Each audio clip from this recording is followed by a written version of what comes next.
ଥରେ ମୁଁ hospital gate ପାଖରେ ଚୌକି ପକାଇ ବସିଥିଲି। ହସ୍ପିଟାଲକୁ ଆସୁଥିବା ପ୍ରତ୍ୟେକ ବ୍ୟକ୍ତିକୁ ମୁଁ ପଚାରିଲି, ଆପଣ ଯେଉଁ ପେସେଣ୍ଟକୁ ଆଣିଛ ସେ ତମର କ'ଣ ହେବ? ସେମାନଙ୍କଠାରୁ ପାଇଥିବା ଗୋଟିଏ ମାତ୍ର ଉତ୍ତର, ସେ ମୋ ଫ୍ରେଣ୍ଡ ହେବ।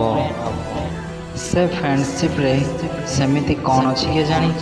ଚପିସ୍ ଧରିବାଠୁ ଆରମ୍ଭ କରି ଶେଷରେ ଶ୍ମଶାନରେ ନିଆଁ କାଠ ଧରିବା ପର୍ଯ୍ୟନ୍ତ ସାଥିରେ ସେ ଥାଏ। Happy friendship day.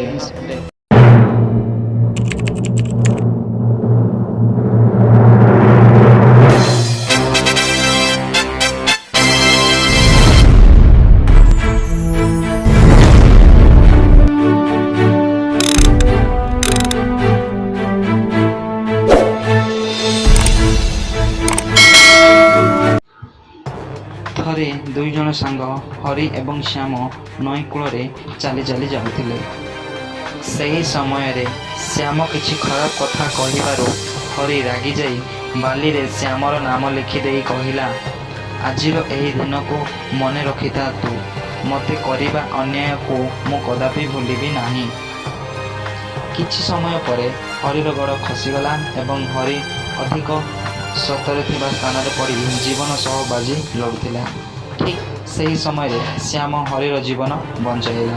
ଏଥର ହରି ଗୋଟିଏ ବଡ଼ ପଥରରେ ବଡ଼ ବଡ଼ ଅକ୍ଷରରେ ଶ୍ୟାମର ନାମ ଲେଖି କହିଲା, ଏହି ଦିନକୁ ମନେ ରଖିଥା ତୁ। କରିଥିବା ସାହାଯ୍ୟକୁ ମୁଁ କଦାପି ଭୁଲିବି ନାହିଁ। ଆପଣମାନେ ଭାବୁଥିବେ ଏହି ଷ୍ଟୋରିରେ ଫ୍ୟାକ୍ଟ କ'ଣ ଅଛି ବୋଲି। ଯେଉଁଭଳି ବାଲିରେ ଲେଖିଥିବା ନାମ ଲିଭିଯାଏ କିନ୍ତୁ ପଥରରେ ଲେଖାଯାଇଥିବା ନାମ କେବେ ଲିଭିପାରେ ନାହିଁ। ଠିକ୍ ସେହିଭଳି ଆପଣମାନଙ୍କ ସାଙ୍ଗ କରିଥିବା ଅନ୍ୟାୟକୁ ଛାଡ଼ି ସେ କରିଥିବା ଉପକାରକୁ ମନେ ରଖିବା ଉଚିତ। ଆପଣମାନେ ଜାଣିଛନ୍ତି କି ଫ୍ରେଣ୍ଡସିପ୍ ଡେ ପ୍ରଥମେ କେବେ ଆରମ୍ଭ ହୋଇଥିଲା? 1935 ଅଗଷ୍ଟ ସଟରଡେ ୟୁଏସ୍ର ଗଭର୍ଣ୍ଣମେଣ୍ଟ ଜଣେ ବ୍ୟକ୍ତିଙ୍କୁ ମରଣଦଣ୍ଡ ଦେଲେ। ତା ପରଦିନ ତାର ସାଙ୍ଗ ନ ସହିପାରି ଆତ୍ମହତ୍ୟା କରିଲା। ୟୁଏସ୍ ଗଭର୍ଣ୍ଣମେଣ୍ଟ ଏହାକୁ ଦୃଷ୍ଟିରେ ରଖି ପ୍ରତିବର୍ଷ ଅଗଷ୍ଟ ମାସ ପ୍ରଥମ ରବିବାରକୁ ଫ୍ରେଣ୍ଡସିପ୍ ଡେ ଭାବରେ ପାଳନ କରାଯାଉଛି। ଯେମିତି ଲାଇଫ୍ରୁ ଏଫ୍ ରିମୁଭ୍ କରିଦେଲେ ଲାଏ ବା ମିଛ ହୋଇଯାଏ, ଠିକ୍ ସେହିଭଳି ଆମ ଜୀବନରୁ ଫ୍ରେଣ୍ଡ ରିମୁଭ୍ କରିଦେଲେ ଜୀବନ ପୁରା ଅନ୍ଧକାର ହୋଇଯାଏ। ଫ୍ରେଣ୍ଡସିପ୍ ଉପରେ ମହାଭାରତରେ ମଧ୍ୟ ଗୋଟିଏ ଘଟଣା ଅଛି। ଦୁର୍ଯ୍ୟୋଧନ ଏବଂ କର୍ଣ୍ଣ ଦୁଇ ଭଲ ବନ୍ଧୁ ଅଟନ୍ତି। ଥରେ କର୍ଣ୍ଣ ଦୁର୍ଯ୍ୟୋଧନଙ୍କୁ ଭେଟ କରିବା ପାଇଁ ତାଙ୍କ ରାଜଭବନକୁ ଯାଇଥିବା ସମୟରେ କର୍ଣ୍ଣ ସେଠାରେ ନଥିଲେ। କର୍ଣ୍ଣ ଦୁର୍ଯ୍ୟୋଧନଙ୍କ ପ୍ରିୟ ମିତ୍ର ହୋଇଥିବାରୁ ଭାନୁମତୀ, ଯିଏକି ଦୁର୍ଯ୍ୟୋଧନଙ୍କ ସ୍ତ୍ରୀ, କର୍ଣ୍ଣକୁ ଗୋଟିଏ ଚୌକି ଦେଖେଇ କର୍ଣ୍ଣ ବାହାରକୁ ଯାଇଛନ୍ତି ଅପେକ୍ଷା କରନ୍ତୁ ବୋଲି କହିଲେ। ସେହି ସମୟରେ ଭାନୁମତୀ ଏବଂ ତାଙ୍କ ଦାସୀ ଖଟ ଉପରେ ବସି ଚତୁରଙ୍ଗ ବା ଚେସ୍ ଖେଳୁଥିଲେ। ଖେଳରେ ଦାସୀ ହାରି ଯାଉଥିବାର ଦେଖି କର୍ଣ୍ଣ ଭାନୁମତୀଙ୍କ ଅପୋଜିସନରେ ଖେଳିଲେ। ସେ ପୁରା ଖେଳରେ ମୁଗ୍ଧ ହୋଇ ସେ ଖଟରେ ଭାନୁମତୀଙ୍କ ସହ ବସିଛନ୍ତି। ଦୁର୍ଯ୍ୟୋଧନ ଦେଖିଲେ ଖରାପ ଭାବିବେ ବୋଲି ଆଉ ଚିନ୍ତା କରି ନାହାନ୍ତି। ଠିକ୍ ସେହି ସମୟରେ ଦୁର୍ଯ୍ୟୋଧନ ଆସିବାର ଜାଣି ଭାନୁମତୀ ଖଟରୁ ଉଠି ଠିଆ ହୋଇଗଲେ। ଏହି ସମୟରେ କର୍ଣ୍ଣ ଭାନୁମତୀଙ୍କୁ ହାତ ଦେଖାଇ କହିଲେ, ହାରିଯିବ ବୋଲି କ'ଣ ଉଠି ପଡ଼ିଲ କି? ଠିକ୍ ସେତିକି ବେଳେ କର୍ଣ୍ଣଙ୍କ ହାତଟି ଭାନୁମତୀଙ୍କ ଅଣ୍ଟାରେ ବାଜି ଅଣ୍ଟାରେ ଲାଗିଥିବା ଅଳଙ୍କାର ଛିଣ୍ଡି ମଣି ମୁକ୍ତା ସବୁ ତଳେ ପଡ଼ିଲା।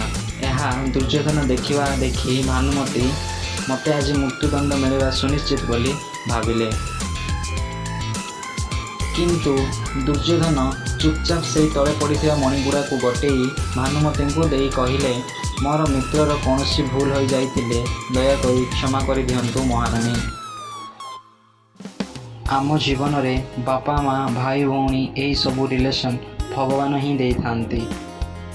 କିନ୍ତୁ ଫ୍ରେଣ୍ଡସିପ୍ ରିଲେସନ୍ ନିଜ ଚଏସ୍ ଉପରେ ଛାଡ଼ି ଦିଅନ୍ତି। କାହିଁକି ନା a real friend very hard to find, very difficult to leave, impossible to forget. ଥରେ ଗୋଟିଏ ବ୍ୟକ୍ତି ଚାଣକ୍ୟଙ୍କ ପାଖକୁ ଆସି ତମ ସାଙ୍ଗ ବିଷୟରେ ଗୋଟିଏ କଥା କହିବାର ଅଛି ବୋଲି କହିଲା।